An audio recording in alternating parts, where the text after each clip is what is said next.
ئەم کوڕی ئێمە ماوەی 6 ساڵە لە ئەوروپایە هیچ کێشەیەکی نەبووە وەک کوڕێکی دیندار بۆ وەک هەر ئاوڵاتێکی ئاسایی نوێژ و ڕۆژوو سەردانی مزگەوتی کردووە لە شاری ماجستەر سەردانی مزگەوتی فرقانی کردووە دەتوانن سەردانی وتاری ئەو مامۆستا بەڕێزە بکەن لە یوتوب کە وتارەکانی هەمووی وتاری ئاسایی و یعنی هیچ شتێکی تیانە کە بێتە مایی ئەوەی کە وەکو هاندانێک بۆ ئەو بابەتە بەڵام ماوەیەک پێش ئێستا وەک ئەوەی هەستی پێکرابوو باری دەرونی تێکچوو بوو ئەم کارەساتی لێکەوتۆتەوە بە حکمی ئەوەی ماوەی دوو ڕۆژ بوو هاتبوو بۆ کوردستان مەشغوڵی خاڵی خۆشببوو حاجی سالار بووین بەهۆی ئەوەی عملیاتی کرابوو فتحی سەدری بۆ کرابوو بەدەم ئەوە بووین و بەهۆی ئەوەی کە سەردان و خزم و دۆست و ئەوانە سەردانیانە کرد ئێمە زۆر ئاگاداری ئەم کوڕە نەبین کە بزانی چۆنەڵێت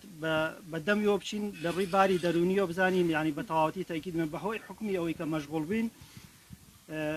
نەمانزانی بە تەواوەتی ئەم کوڕەباری دەرونی تێکچووە و دواتر ئەم کارە ساتە نەخوازراوی لێکەوتۆ بۆتە هۆی شەیدبوونی پەپولە و 6 کەسی ئازیزمان کەم کارە ساتی لێکەوتو کە هاتووەتەوە چۆنەڵێت بە حکمی ئەوەی کە ئەوانی کە لە نزیکەوە بوون حەسو کەوتی ناتەبیعی بووە ئاسایی نەبووە